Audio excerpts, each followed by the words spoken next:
Alhamdulillah. Alhamdulillahilladzi nahmaduhu wa nasta'inuhu wa nastaghfiruh wa na'udzu billahi min syururi anfusina wa min sayyiati a'malina. May yahdihillahu fala mudilla lahu wa may yudlil fala hadiyalah. Asyhadu an la ilaha illallah wa asyhadu anna Muhammadan abduhu wa rasuluh. Rabbi shrah li sadri wa yassir li amri wahlul 'uqdatam min lisani yafqahu qawli, amma ba'. Yang dihormati Ustaz Siddiq Fadil, pimpinan ABIM Wadah PKPAM, pimpinan Kolej Darul Hikmah, muslimin muslimat, hadirin hadirat, Assalamualaikum warahmatullahi wabarakatuh. Mari sama-sama kita mulakan majlis pada malam ini dengan bacaan Ummul Kitab Al-Fatihah.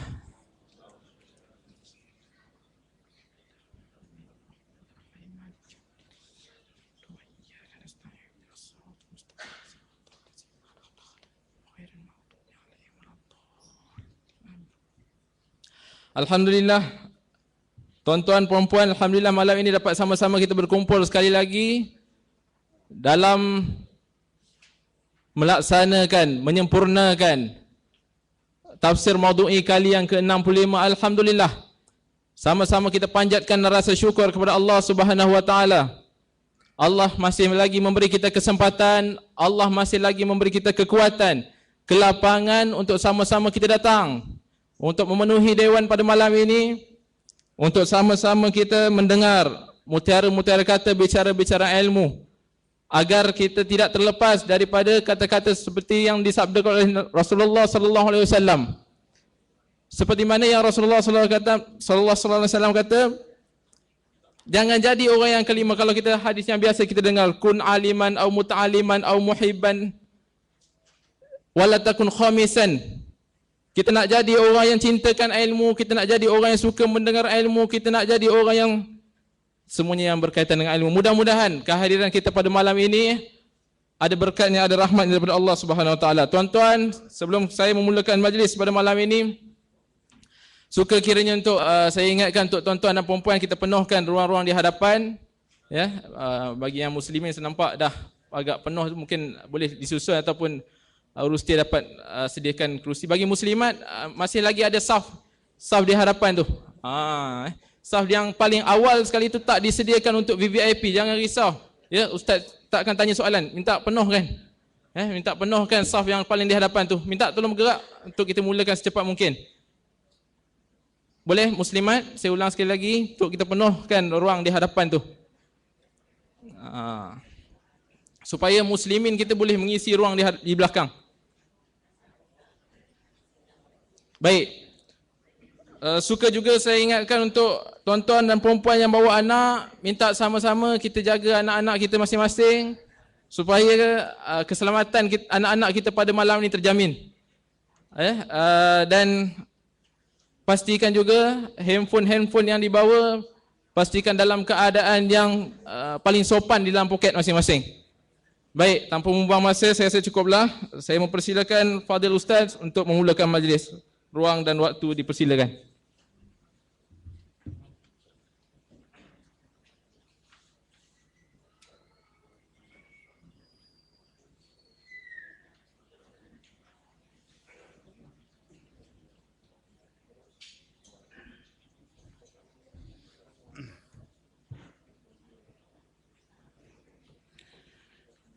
Assalamualaikum warahmatullahi wabarakatuh. Alhamdulillahilladzi anzala alaina al-Qur'an wa 'allamana al-bayan. Wassalatu wassalamu ala sayyidil anam wa ala alihi wa ashabihi al-kiram. Saudara pengurusi, saudara pimpinan dan hadirin hadirat, semoga sekaliannya sejahtera dalam limpahan rahmah dan barakah. Saya ucapkan selamat datang, ahlan wa marhaban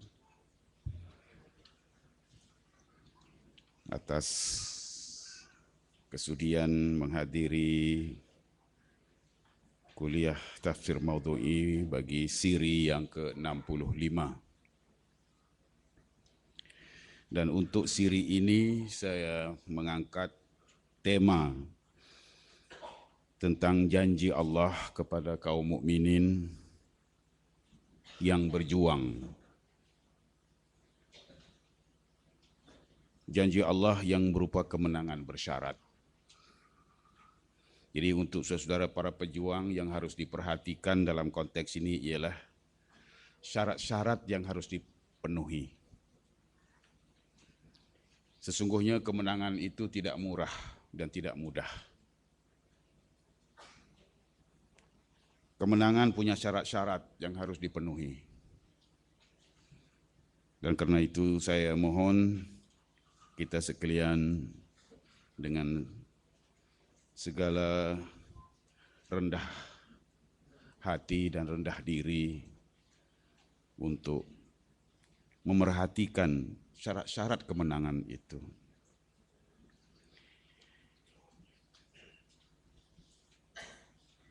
Isu ini kita bahas berasaskan ayat-ayat 38 hingga 41 surah Al-Hajj.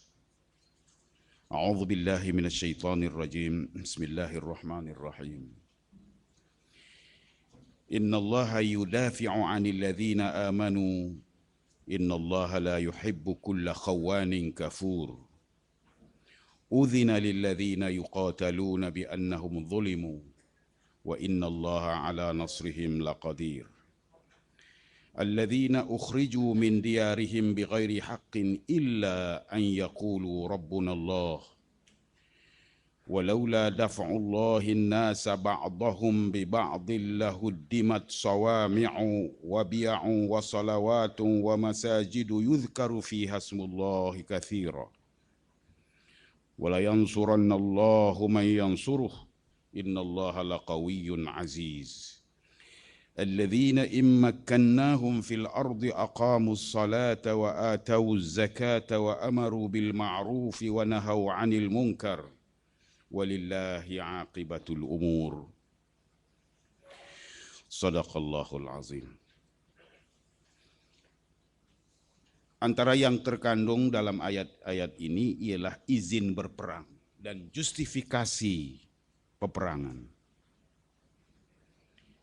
Karena perang hanya boleh dilakukan kalau justified. Tanpa justifikasi tidak boleh mengisytiharkan perang. Jadi izin perang dan justifikasinya. Dan yang keduanya ialah janji pertolongan Allah dan syarat-syaratnya. Itulah inti dari ayat-ayat 38 hingga 41.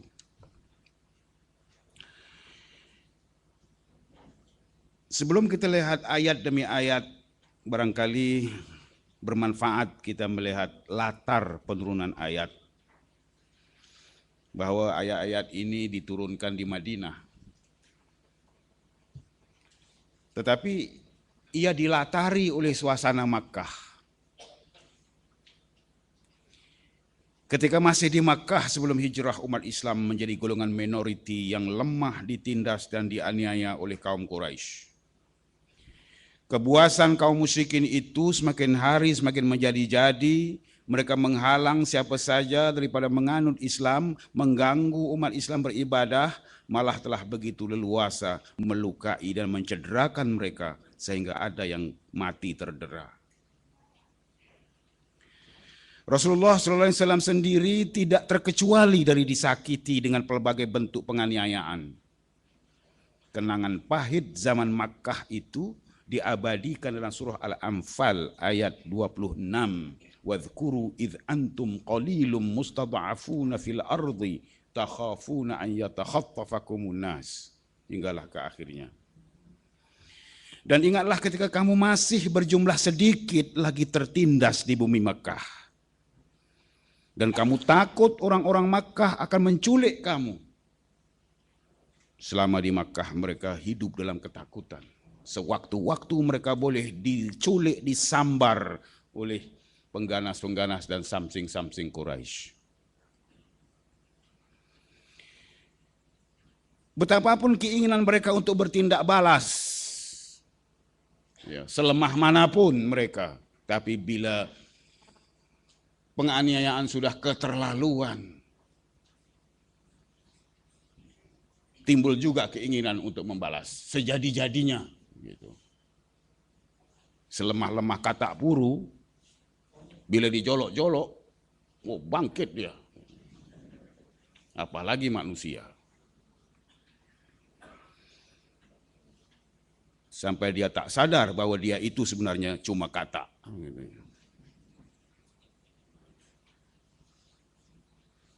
Ya. Betapapun keinginan mereka untuk bertindak balas, namun belum ada keizinan Tuhan. Mereka tetap disuruh bersabar, menahan diri daripada melawan, karena belum tiba masanya. Demikianlah pesan Tuhan ketika itu. Tunggu, jangan lawan dulu. Begitulah kira-kira yang dapat kita faham dari ayat kufu aidiakum wa aqimus shalah wa atuz zakah dalam surah An-Nisa. Tahanlah tanganmu dari berperang, laksanakanlah salat dan tunaikanlah zakat. Kufu aidiakum. Tahan dulu tangan kamu itu segeram manapun. Karena sesungguhnya bertindak sebelum masanya hanya akan lebih menyusahkan diri. Untuk sementara begitulah kehendak Tuhan. Tetapi akan tiba juga saatnya nanti mereka diizinkan melawan. Dan Tuhan berjanji akan membela kaum mukminin. Memang tidak mungkin Tuhan membiarkan keimanan dan kebenaran bertarung melawan kekufuran dan kebatilan tanpa pembelaannya. Agama adalah agamanya, kebenaran adalah kebenaran darinya. Tidak mungkin dia biarkan agama dan kebenaran bertarung tanpa pembelaannya.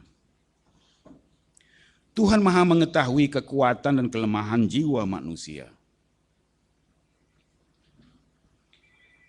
Ya.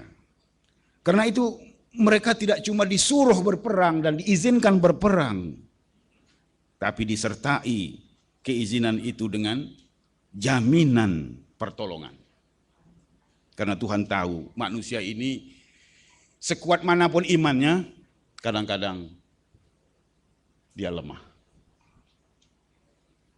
Seteguh manapun iman mereka, sekuat manapun keyakinan mereka, masih ada kemungkinan mereka gentar berhadapan dengan kebatilan yang tampak gagah. Bersemangat, bertakbir, tapi melihat FRU gentar juga. Lari lentang kukang.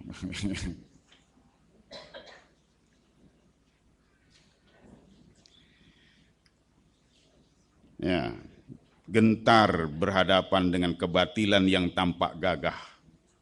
Dan masih ada kemungkinan mereka lemah berhadapan dengan kepalsuan yang tampak mempesona.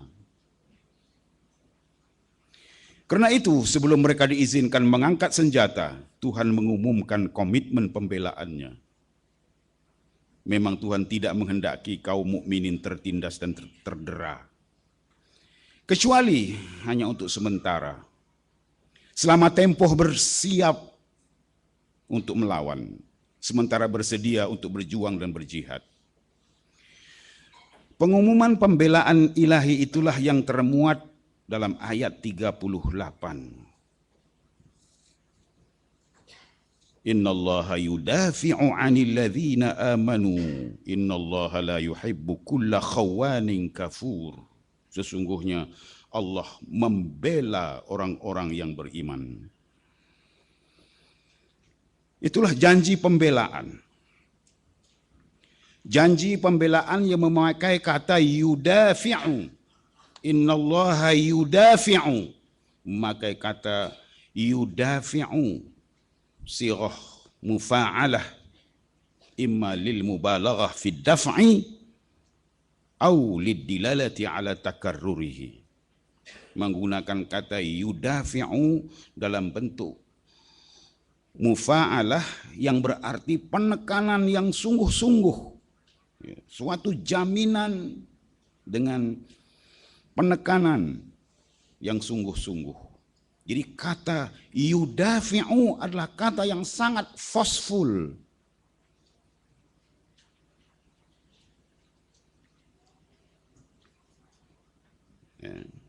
Yang membawa makna lil mubalaghah, untuk memberikan penekanan yang sungguh-sungguh, atau memberikan makna takarrur, berulang-ulangnya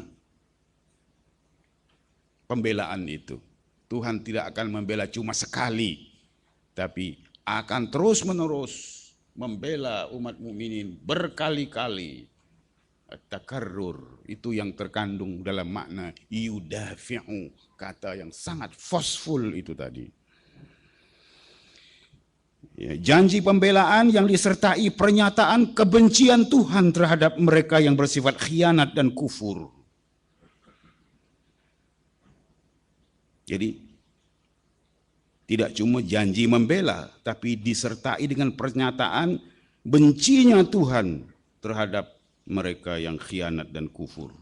Jadi pernyataan Tuhan tentang kebenciannya terhadap mereka yang bersifat demikian membawa implikasi, membawa isyarat kesudahan yang pasti, yaitu kehancuran bagi mereka yang khianat dan kufur. Jadi maksudkan dengan khianat dan kufur di sini ialah khianat terhadap amanah. Imma jami'ul amanat, sama ada semua jenis amanah, wa imma amanatullah wa hiya awamiruhu wa nawahihi. Sama ada amanah Allah, yaitu sama ada segala jenis amanah, atau amanah Allah yang berupa perintahnya dan larangannya. Itulah sifat musuh-musuh yang diperangi itu. Dan kufur dengan nikmat Allah, menolak petunjuk, berarti kufur dengan nikmat Allah. Ayat 39 mendeklarasikan izin melawan. Nah, sekarang baru diizinkan perang. Tadi kufu aidiakum, tahan dulu tangan kamu segeram manapun. Aqimus shalah wa atuz zakah, dirikan sembahyang dan tunaikan zakat. Sekarang udzina lilladzina yuqataluna bi annahum zulimu. Sekarang kamu diizinkan berperang. Ya. Diizinkan berperang bagi orang-orang yang diperangi karena sesungguhnya mereka dizalimi. Umat mukminin berhak mengisytiharkan perang atas asas karena mereka telah dizalimi, bi annahum zulimu, karena mereka telah dizalimi. Demikianlah justifikasi moral yang mengesahkan tindakan berperang.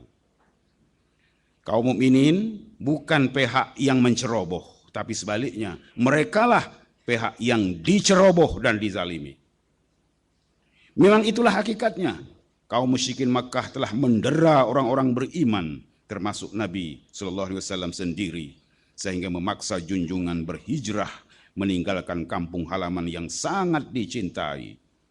Diriwayatkan bahwa ketika Rasulullah SAW melangkah meninggalkan Makkah, junjungan menoleh ke belakang sambil berkata, wallahi innaki la ahabbu ardillahi ilayya wa innaki la ahabbu ardillahi ilallah walaula anna ahlaki akhrajuni ma kharajtu. Demi Allah, sesungguhnya engkaulah wahai Makkah bumi Allah yang paling aku cintai, dan sesungguhnya engkaulah bumi Allah yang paling Allah cintai. Kalaulah tidak karena pendudukmu mengusirku, aku tidak keluar meninggalkanmu. Sementara itu, sahabat pendampingnya Abu Bakar As-Siddiq radhiyallahu anhu pula diriwayatkan berkata, akhraju nabiyahum inna lillahi wa inna ilaihi raji'un la yahlikun. Mereka telah mengusir nabi mereka. Inna lillahi wa inna ilaihi raji'un. Pasti mereka akan binasa. Memang kebinasaan tidak mungkin dapat dihindari apabila umat mukminin diizinkan melawan. Di samping mereka juga diberi jaminan perlindungan dan pertolongan Allah. Dan sungguh Allah Maha Kuasa untuk menolong mereka. Wa innallaha ala nasrihim laqadir. Dan sesungguhnya Allah Maha berkuasa menolong mereka, memenangkan mereka. Lalu kekuatan mana yang mampu berhadapan dengan umat yang mendapat jaminan pertolongan Allah yang Maha Perkasa? Demikianlah perang yang fully justified dan cukup beralasan. Umat mukminin berperang demi misi agung kemanusiaan, demi umat beragama seluruhnya. Mereka tidak berjuang semata-mata demi kepentingan diri mereka sendiri.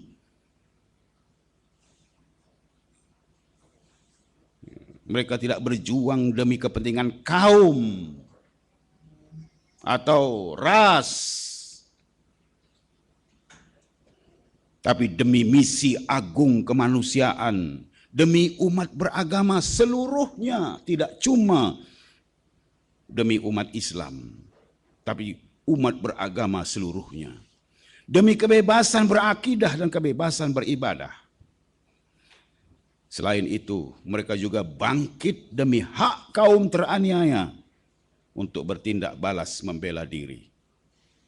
Jadi itulah rumusan perjuangan generasi awal umat Islam yang mendapat jaminan pertolongan dari Allah itu. Bahwa perjuangan mereka adalah perjuangan demi kemanusiaan, perjuangan demi umat beragama seluruhnya, demi prinsip berakidah, kebebasan berakidah dan kebebasan beribadah. Mereka bukan pejuang-pejuang resist, tapi pejuang-pejuang kemanusiaan.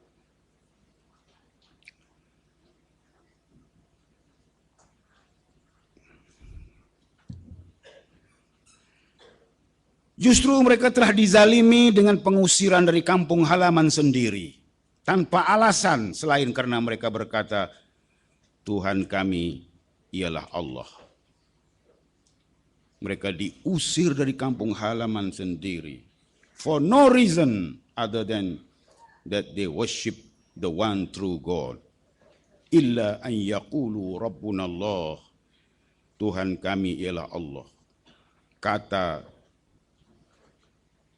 Rabbuna Allah adalah kata paling benar, paling mulia, paling suci dan paling wajar diucapkan. Tapi kata-kata itu pula yang menjadi alasan untuk mengusir mereka.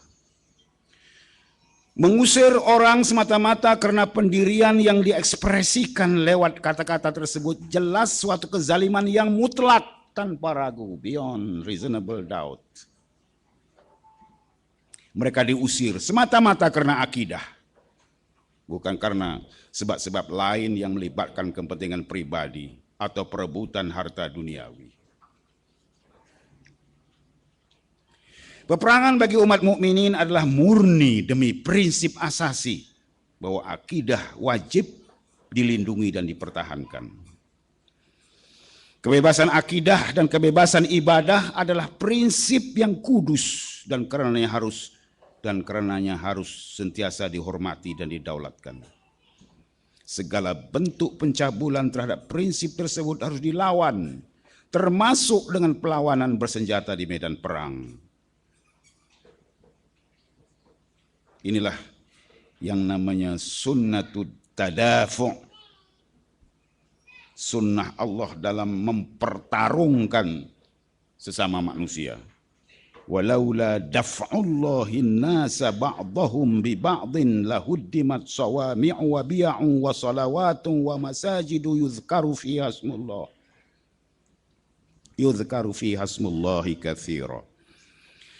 Seandainya Allah tidak menolak keganasan sebahagian manusia dengan sebahagian yang lain, tentu telah dirobohkan biara-biara Nasrani, gereja-gereja, rumah-rumah ibadat orang Yahudi, dan masjid-masjid yang di dalamnya banyak disebut nama Allah.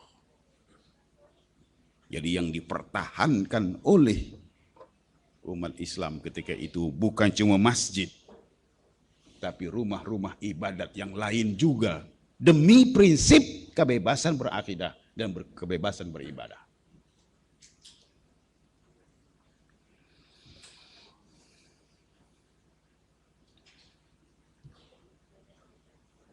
Demikianlah cara Allah mencegah pencabulan terhadap kesucian prinsip kebebasan berakidah dan beribadah yang disimbolkan dengan tempat-tempat beribadat.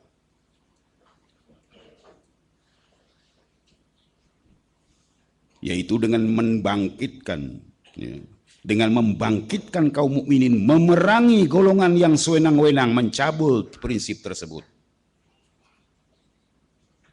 Tanpa pensyariatan perang, maka akan berleluasalah orang mencabul tempat-tempat ibadat, tempat-tempat suci, tempat-tempat di mana nama Allah disebut dengan banyak. Hanya perang yang dapat menyelamatkan tempat-tempat ibadat yang disebut sebagai sawami', bi'a, salawat, dan masajid dari kehancuran. Nama Allah yang banyak disebut di dalamnya tidak lagi dapat menginsafkan golongan pengganas dan samsing-samsing, dan tidak lagi dapat mencegah mereka dari kebiadaban menghancurkan rumah-rumah ibadat. Sekali lagi, yang dipertahankan di sini bukan agama sesuatu golongan tertentu, tapi semua agama, termasuk agama Yahudi dan agama Kristen, sebagaimana juga Islam. Karena itu disebut senarai panjang sawami', bi'a, salawat, dan masajid. Dr. Wahbah Az-Zuhaili ketika mengomentari ayat tersebut mengatakan, walaula tashri'ul qital difa'an 'anil wujudi wal hurumat la huddimat mawatinul ibadah sawa'un kanat ma'abid lirruhban aw lin-nasara aw lil-yahud aw lil-muslimin allati yudhkaru fiha ismullahi dzikran katsira. Kalaulah tidak karena pensyariatan perang demi mempertahankan diri dan mempertahankan tempat-tempat suci, nescaya semua tempat-tempat ibadah hancur. Sama ada tempat ibadah bagi Kristen atau Yahudi atau Muslimin yang di dalamnya disebut nama Allah dengan banyak.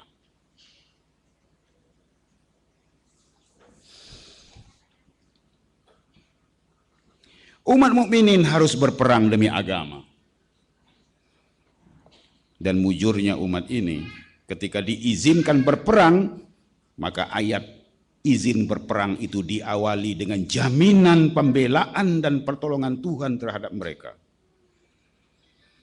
Tidak cuma diizinkan, tapi diberi jaminan akan menang.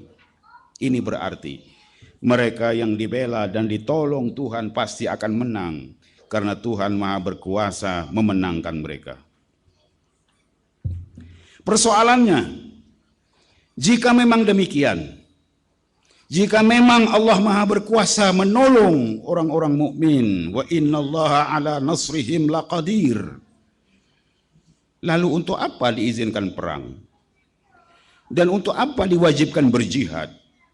Bukankah Tuhan Maha perkasa melindungi agamanya tanpa memerintahkan umat mukminin berperang, menyabung nyawa dan mengalami derita, cedera, luka, malah ramai yang gugur di medan tempur? Memang Allah Maha berkuasa melaksanakan kehendaknya, membinasakan musuh-musuh agamanya tanpa susah payah, tanpa menumpahkan walau setitik darah kaum mukminin kalau Tuhan mau.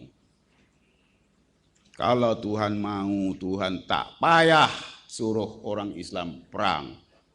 Tuhan tangani sendiri dengan keperkasaannya. Kalau Tuhan mau. Tapi Tuhan tidak mau begitu. Tentu ada hikmah sebab tersirat di sebalik perintah berperang. Bahwa Tuhan tidak menginginkan agama ini didukung oleh orang-orang malas. Mereka yang hanya ingin bersantai, yang merasa cukup dengan mendirikan salat dan membaca Alkitab, serta menadah tangan ke langit ketika menghadapi bahaya pencerobohan.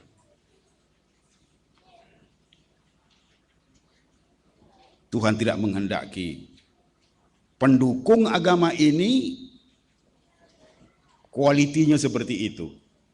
Malas. Nak bersantai-santai. Banyak alasan untuk tidak tampil. Cuma menadah tangan ke langit meminta pertolongan. Memang orang mukmin harus menunaikan salat, harus membaca Alkitab dan bermunajat kepada Allah setiap saat. Ketika senang dan ketika susah.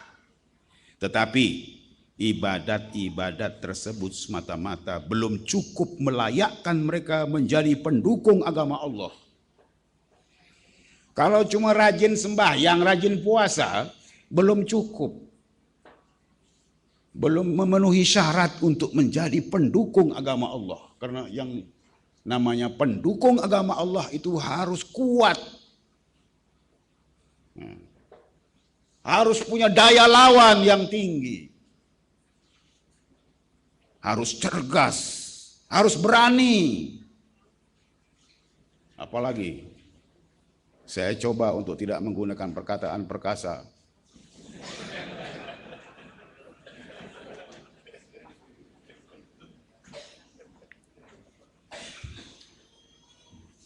Ya.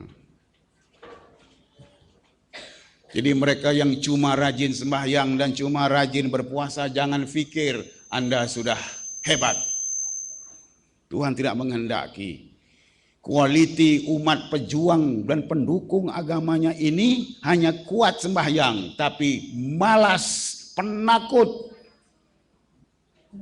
dan sekejap ambil cuti.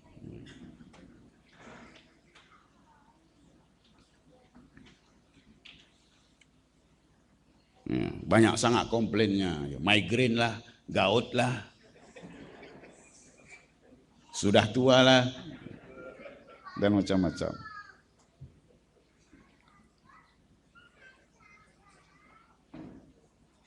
Ibadat-ibadat tersebut hanyalah sebahagian daripada bekalan yang perlu disiapkan sebagai kekuatan tambahan untuk mengharungi medan perjuangan. Senjata fizikal harus sepadan dengan senjata musuh, sementara takwa adalah senjata spiritual yang hanya ada pada kaum mukminin. Jadi takwa sebagai senjata spiritual itulah sebenarnya faktor kemenangan.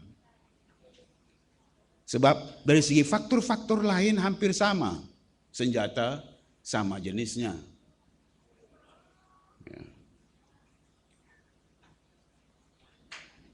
Bekalan kembedaan hampir sama, kalaupun tidak kurang.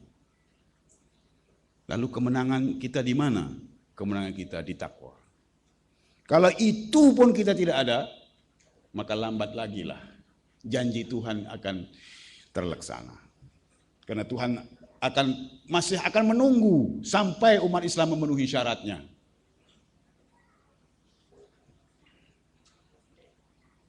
Ya, seperti yang disebut oleh Sayyidina Umar ibn Khattab radhiyallahu anhu ketika melepaskan bala tentara Islam ke medan perang, beliau berpesan, innama nantasir bi ta'atina lillah wa ma'siyatil aduwwi lahu. Ingat, wahai bala tentara Islam,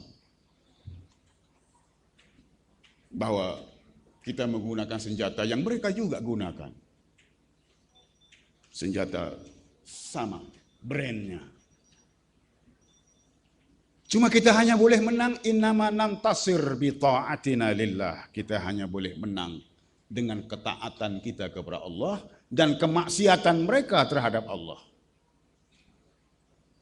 Kita taat, mereka maksiat. Itu yang membolehkan kita menang. Tapi kalau sama-sama melakukan maksiat, maka mereka punya kelebihan dari pelbagai aspek.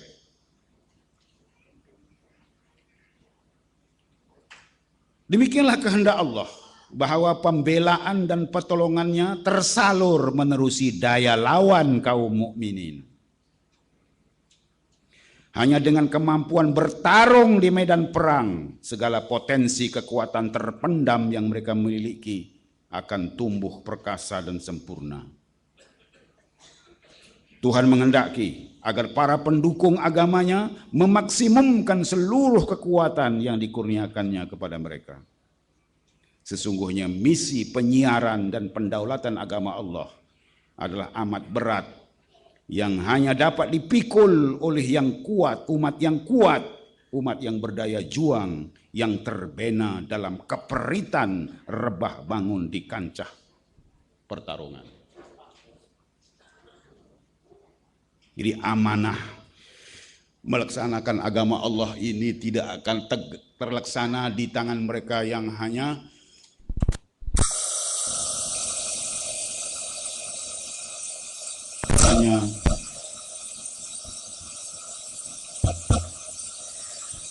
amanah menegakkan agama Allah ini tidak akan tegak di tangan mereka yang disebut oleh orang Perak, orang yang suka bersejuk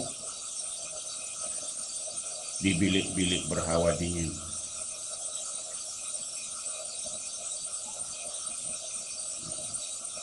Tapi mereka, agama Allahnya akan tegak di tangan mereka yang turun padang, yang tampil di kancah perjuangan, yang sanggup menghadapi dan menempuh segala derita, sengsara, cedera, dan luka perjuangan.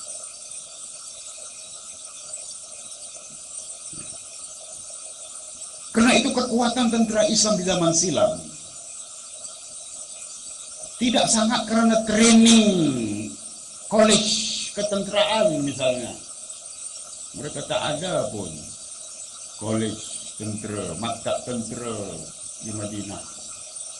Tapi yang menjadikan mereka kuat dan berdaya saing dan punya daya tahan ialah apa yang disebut sebagai tarbiyah sohrawiyah, pendidikan padang pasir yang perit. Jadi keperitan hidup di padang pasir itu yang menjadikan mereka gagah dan punya daya lawan dan daya saing.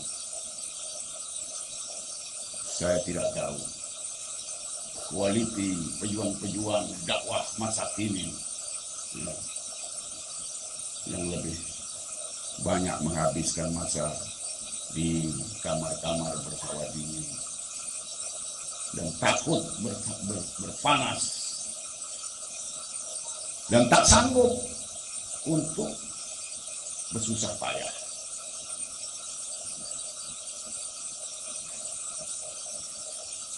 Memang bukan kehendak Tuhan menghadiahkan kemenangan mudah. Jangan mengharap kemenangan yang mudah.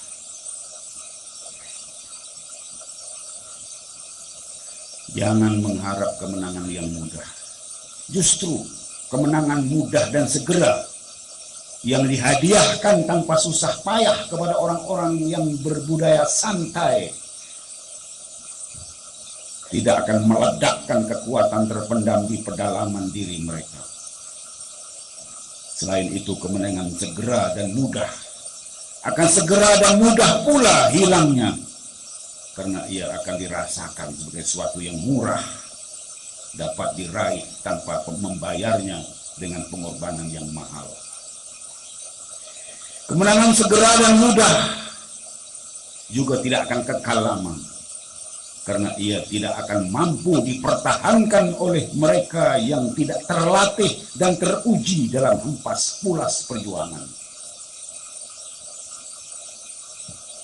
Kemenangan mudah akan diikuti dengan kekalahan yang juga mudah. Demikianlah hikmah di sebalik sukar dan lambatnya kemenangan bagi umat silam. Generasi yang dizalimi dan diusir dari kampung halaman tanpa alasan selain karena mereka berpendirian Rabbunallah, Tuhan kami ialah Allah. Generasi silam terpaksa menunggu sekian lama. Dan sementara menunggu, mereka mengalami pelbagai derita dan sengsara, cedera dan luka. Kalau itu yang dialami oleh generasi silam, jangan harap generasi sekarang mencapai kemenangan dengan mudah.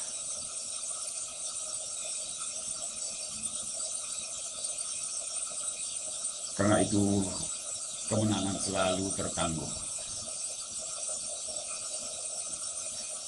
Kemenangan selalu tertangguh. Entah berapa lama tertangguh, tidak tahu. Entah 4 tahun, entah 5 tahun.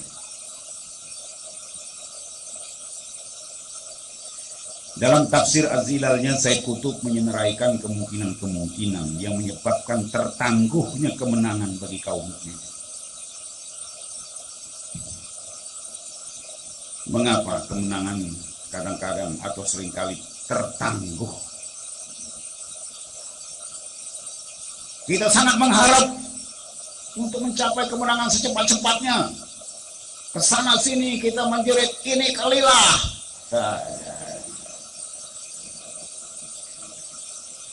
Tapi kemenangan masih tertangguh.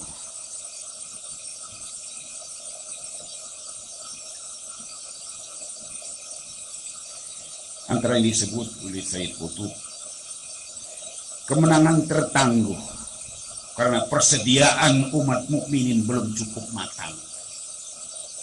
Belum cukup matang. Kita saja yang merasa sudah cukup bersedia. Pantang ditanya oleh pemberita, kita sudah siap lama. Sebenarnya belum apa-apa.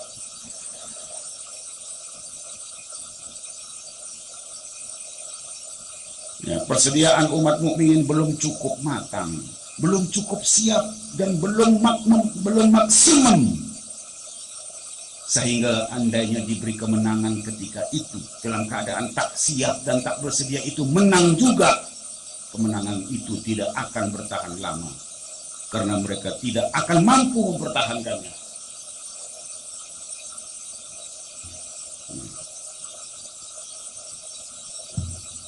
Mereka tak akan mampu mempertahankannya karena mereka ketika menang pun mereka tak siap. Orang yang tak siap untuk menang takkan siap untuk mempertahankan kemenangan. Ya. Belum cukup matang, masih terdapat kelemahan di sana sini. Tidak ada disiplin, tidak ada pelatihan perkaderan. Ya. Tidak ada tarbiyah. Kalau ada pun indoktrinasi supaya jadi angkuh dan tertutup, itu bukan tarbiyah. Kemudian kemenangan tertangguh karena umat mukminin belum mencurahkan seluruh tenaga keupayaannya dan belum mengorbankan segala yang dimilikinya. Sehingga tidak seharusnya dia mengorbankan segala-gala sehingga tidak tersisa lagi sesuatu yang berharga. Sehingga semua yang ada, yang mahal dan yang murah telah diserahkan untuk membiayai perjuangan di jalan Allah.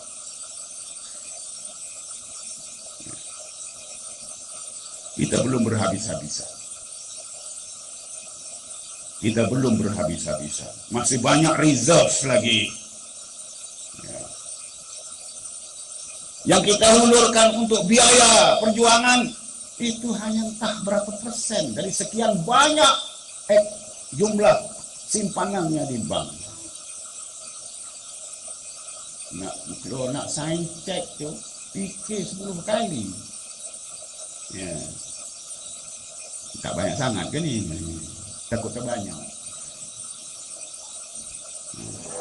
Takut terbanyak. Ustaz Sidik bagi berapa? Tanya lagi. Kalau Ustaz Sidik banyak bagi banyak tu, aku takkan nak lawan dia. Cari pasal.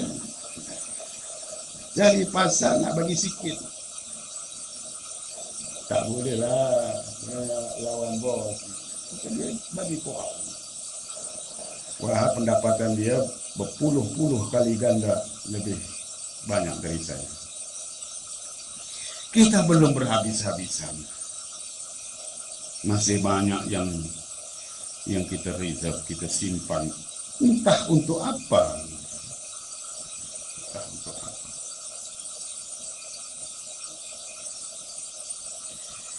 Kemenangan tertangguh sehingga umat mukminin menggunakan kekuatan terakhirnya, last weapon.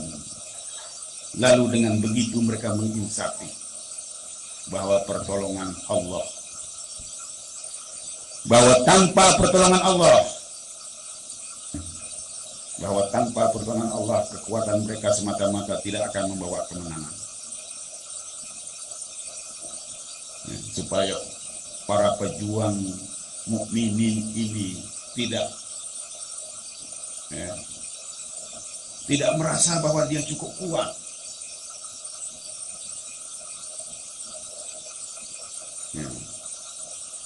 Mengagumi kekuatan diri sendiri. Sesungguhnya kemenangan akan dikurniakan setelah mereka menggunakan kekuatan terakhir dan kemudiannya menyerahkan segalanya kepada Allah.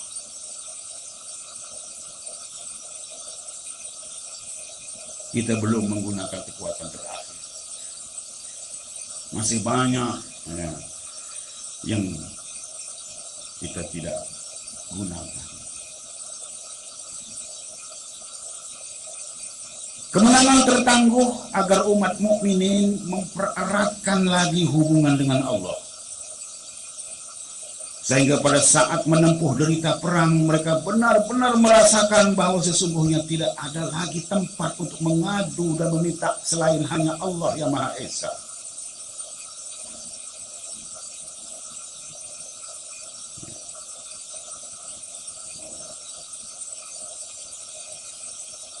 Kita belum cukup melakukan takarrub kepada Allah.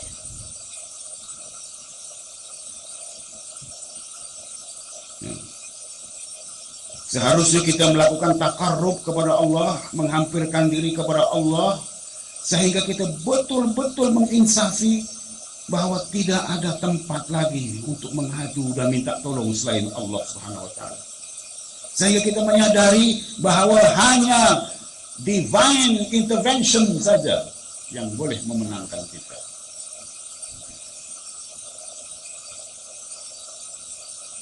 Kalau nak menang pun karena divine intervention, karena campur tangan dari langit. Kekuatan kita tak seberapa. Kita harus menginsafinya begitu. Sesudah berhabis-habisan.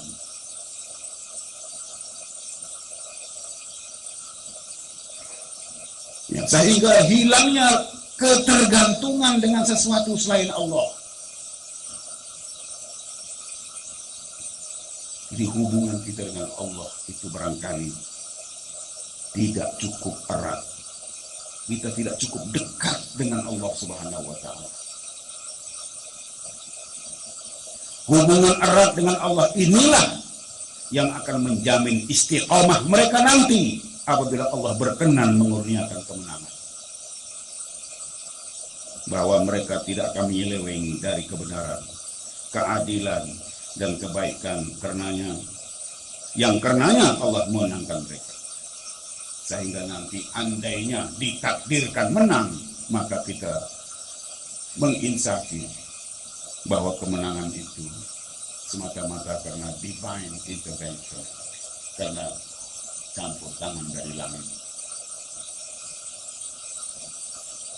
Dan itu akan menyadarkan kita ya, untuk istiqomah, tidak menyeleweng dari kebenaran, keadilan, kebaikan yang karenanya Allah memenangkan kita.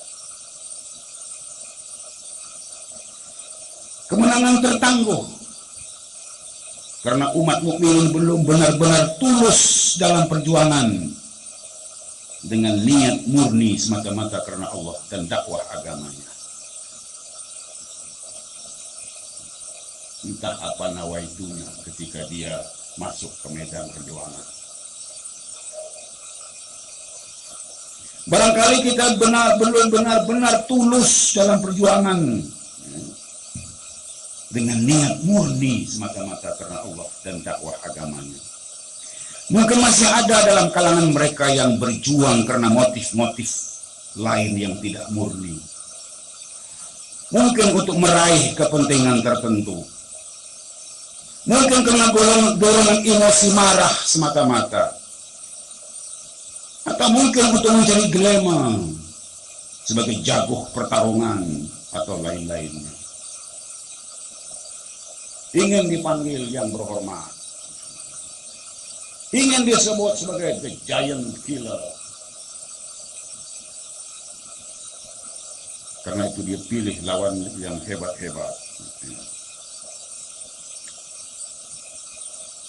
Sedangkan Allah menghendaki agar setiap orang berjuang semata-mata karenanya dan di jalannya. Ya, berjuang di jalannya. Di jalan Allah. Bila sebut pasal berjuang dan mati di jalan Allah, ada orang menyebut mat rempit sekarang ini, ramai yang mati di jalan yang lurus.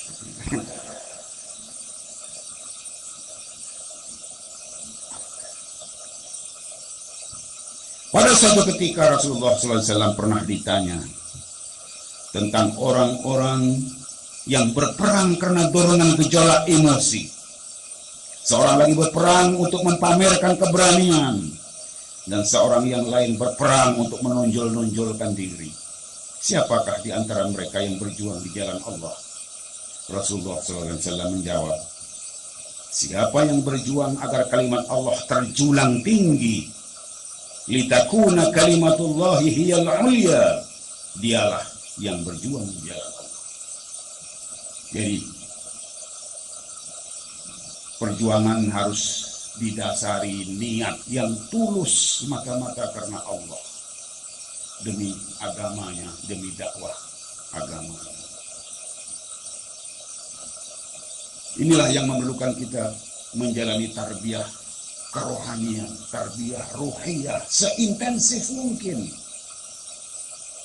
Karena sewaktu-waktu kita boleh menyimpang dari niat lillahi ta'ala. Jangan terlalu yakin.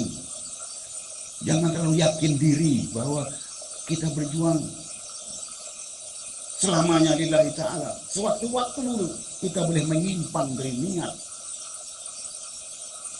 yang tadinya betul-betul lillahi ta'ala.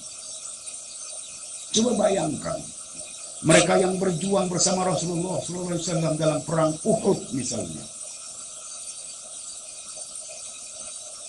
Mereka berjuang bersama Rasulullah SAW di bawah pimpinan junjungan Sallallahu Alaihi Wasallam, di bawah arahan Rasulullah SAW, dan telah dididik oleh Rasulullah SAW sekian lama. Tapi dalam menghadapi kenyataan perang, ya, ramai yang lupa niat, lalu sebahagiannya dirasuk rasa tamak, ingin merebut ghanimah, sehingga hampir membawa kehancuran kepada seluruh pasukan tentara Islam. Ketika itulah turunnya ayat minkum mayuridud dunya wa minkum mayuridul akhirah. Dari kalangan kamu, kata Tuhan, ada yang mencari dunia dan ada yang mencari akhirat.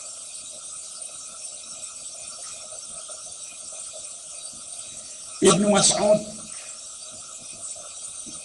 ya radhiyallahu anhu dikatakan berkata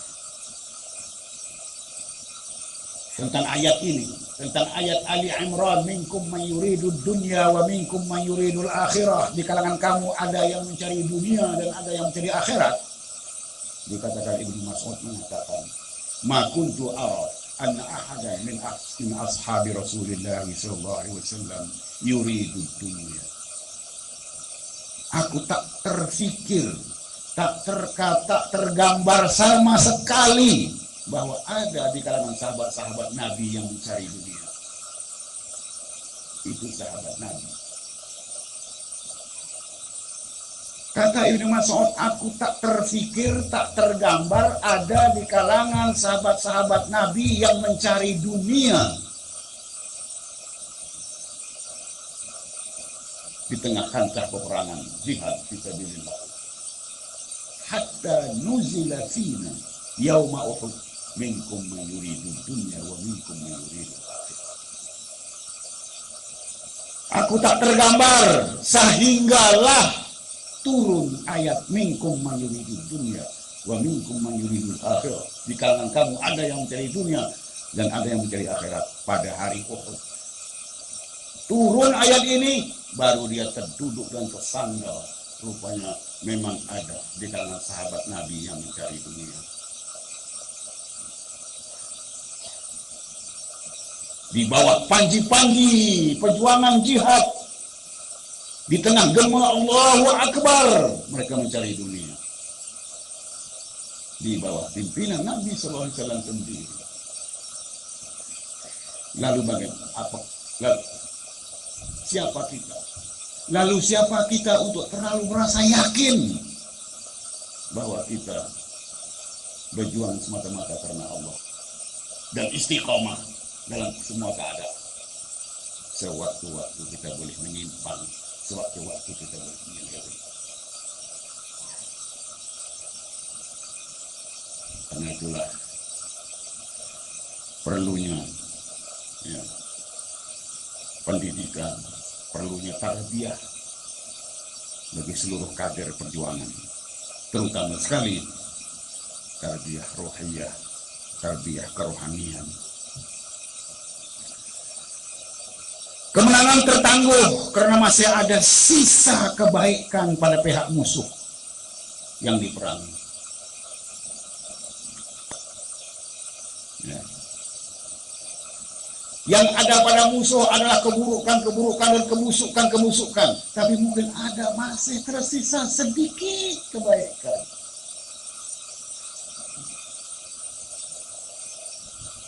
Masih ada sisa kebaikan pada pihak musuh yang diperangi.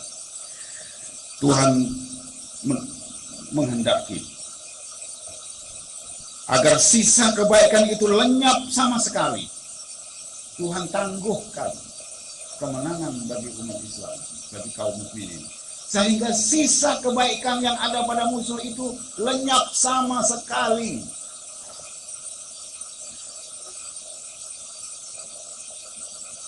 Dan hanya tinggal kejahatan sepenuhnya. Barulah akan ditimpakan kehancuran total tanpa ada sisa kebaikan yang turut terkorban. Kalau mereka dihancurkan, maka yang akan hancur tidak cuma keburukan, tapi juga sisa-sisa kebaikan. Karena itu Tuhan tangguh. Tuhan tangguh sehingga sisa kebaikan itu sudah tidak ada lagi. Yang ada tinggal keburukan sepenuhnya. Itu juga mungkin salah satu faktor tertangguhnya kemenangan. Kemenangan tertangguh karena kebatilan yang diperangi itu belum terdedah sepenuhnya di mata khalayak massa. Belum terdedah sepenuhnya. Ya. Kebatilan, memang kebatilan yang harus diperangi, tapi belum terdedah sepenuhnya di mata khalayak massa. Masih ada khalayak yang belum melihat dan belum mampu melihat kebatilan itu. Andainya kemenangan diraih dalam keadaan seperti itu, masih akan ada pendukung-pendukungnya yang tertipu dengan kebatilan yang belum tampak jelas batilnya itu. Dengan kata lain, kebatilan tersebut masih mengakar pada segolongan orang innocent yang masih belum dapat melihat hakikat. Masih ada orang baik-baik yang tertipu. Mereka ini innocent, tertipu, dan orang ini orang baik, tuh imam, ustaz, ya. Tapi oleh karena naif, ya, maka dia tak nampak kebatilan. Jadi kebatilan belum terdedah nyata di hadapan khalayak massa. Masih ada orang-orang innocent yang tertipu karena kepalsuan dan kebatilan selalu dikemas dalam bentuk kebenaran dan hak dan cukup meyakinkan. Rasuah misalnya dikemas begitu rupa dalam bentuk bantuan. Jadi orang tak nampak yang itu rasuah. Amboi baiknya. Jadi wah, yang kagum dengan kebaikan sebahagiannya itu orang baik-baik. Itu imam. Ya. Yang bila sembahyang dia tak baca dah qul huwallah, dia baca sabbihis. Orang baik-baik tapi naif, ya, dan tak nampak, ya, kebatilan itu di mata khalayak. Allah menghendaki agar kebatilan itu terus wujud beberapa lama sehingga ia terdedah sepenuhnya di hadapan semua orang. Tuhan tangguhkan sehingga kepalsuan dan kebatilan itu terdedah jelas di hadapan semua orang, agar dengan demikian kehancurannya nanti tidak akan disesali oleh sesiapapun, agar kehancurannya nanti tidak ditangisi oleh siapa-siapapun. Tak ada siapa sedih dengan kekalahan kebatilan itu, sebab memang sudah nyata batilnya. Tapi kalau tak jelas batilnya, ya, masih terselubung dengan kebaikan, walaupun ia kepalsuan dan kebatilan, kalau dia hancur ada yang nangis. Sebab Allah sayanglah, sayanglah. Ya. Kemenangan tertangguh karena iklim persekitaran yang belum cukup bersedia untuk menyambut kebenaran, keadilan dan kebaikan yang dibawa oleh kaum mukminin. Andainya kemenangan dicapai ketika keadaan masih seperti itu, sudahnya ia akan ditolak oleh masyarakat yang belum bersedia. Artinya pemikiran rakyat belum dikondisikan untuk menerima perubahan.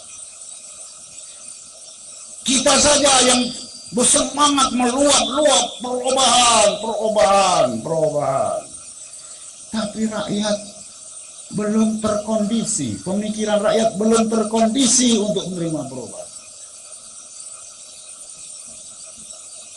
Rakyat masih mau pertahankan.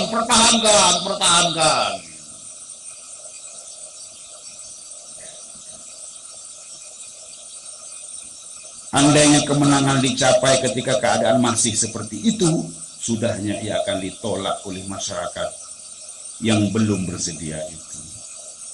Karena itu biarlah pertarungan terus berlangsung. Dedahkan terus dan yakinkan terus umat dengan kepalsuan dan kebatilan itu. Beri penjelasan terus menerus sehingga jiwa dan minda masyarakat seluruhnya bersedia menerima kemenangan kebenaran dan siap untuk mempertahankannya. Kita masih dikehendaki untuk terus menerus mendedahkan kebatilan sebagai kebatilan. Demikianlah antara sebab. Masih mungkin ada sebab-sebab lain yang Allah sendiri mengetahuinya. Mengapa kemenangan masih tertunda? Dan karena itu perjuangan dengan segala pengorbanan dan deritanya terus berlanjutan dengan keyakinan bahwa akhirnya akan menang.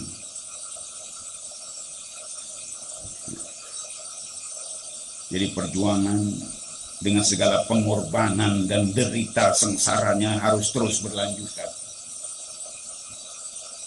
Terus berjuang, terus berkorban, terus siap untuk menghadapi derita, luka dan cedera dengan keyakinan akan sampai saatnya Allah memberikan kemenangan.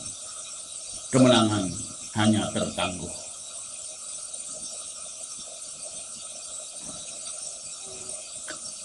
Kemenangan hanya tertangguh karena para pejuang belum memenuhi syarat. Memang janji Allah untuk memenangkan mereka yang menolong menegakkan agamanya adalah suatu kepastian. Tetapi kemenangan tidak diberikan tanpa syarat. Sesungguhnya kemenangan selamanya terikat dengan sejumlah tanggung jawab. Justru kemenangan tidak diberikan karena kemenangan itu sendiri, tetapi ia diberikan. Kemenangan diberikan untuk menjadi wahana islah ke arah aktualisasi cara hidup dan tamadun baru berasaskan nilai-nilai ilahiyah. Kemenangan bukan matlamat, tapi hanya wahana, vehicle untuk melaksanakan cara hidup dan tamadun baru berdasarkan nilai-nilai ilahiyah. Kemenangan itu sendiri bukan matlamat, tapi kemenangan adalah vehicle, wahana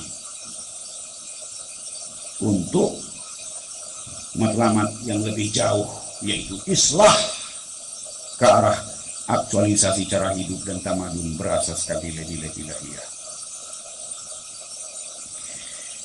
Tuhan telah berjanji, wala yansurannallahu man yansuruh.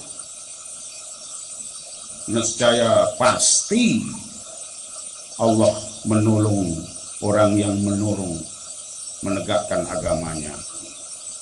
Lalu siapa yang Tuhan janjikan wala yansurannallahu man yansuruh? Yang Tuhan janjikan dengan sungguh-sungguh akan ditolong itu siapa?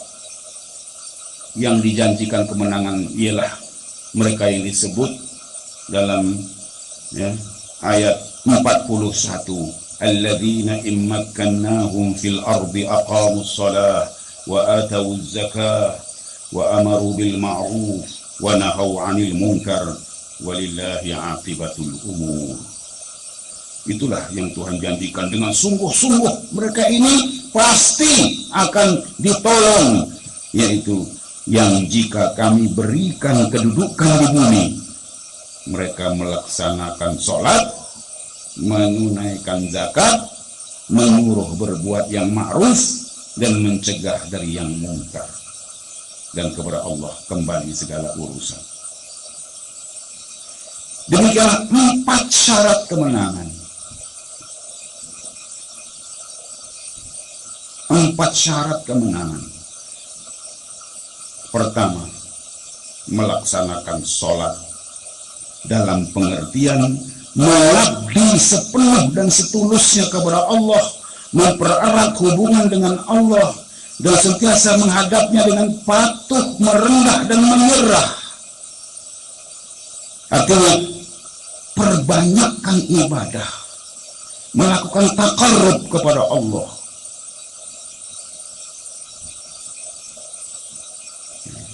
Tidak cukup cuma salat fardu. Perbanyakkan ibadah dengan salat sunat, tasbihnya, tahajudnya, dan sebagainya. Memelihara hubungan dengan Allah. Sentiasa memelihara hubungan dengan Allah. Itu syarat pertama. Salat tidak cuma sembahyang, tapi itu simbol pengabdian kepada Allah.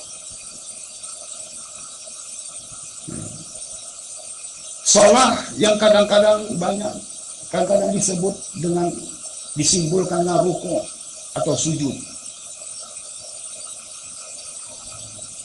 Jadi sujud kepada Allah, tunduk menyerah dengan penuh rasa hina dan lemah di hadapan Allah. Itu syarat pertama. Ya.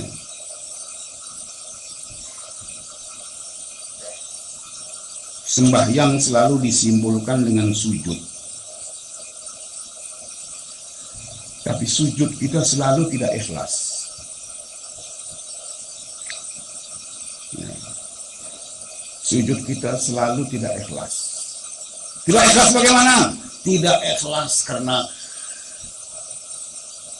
seperti tidak rela meratakan muka dengan tanah.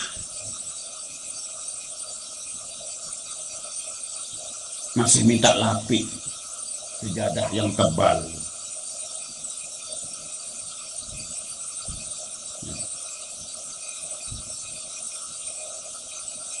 Saya lihat Saudara Suwardi bila terpandang wajahnya, terlintas nak baca puisi. Seorang penyair, budayawan, Kiai Mustafa Bisri menulis sebuah sajak tentang sujud. Puisi tentang sujud. Ini ada kaitan dengan aqamus shalah tadi.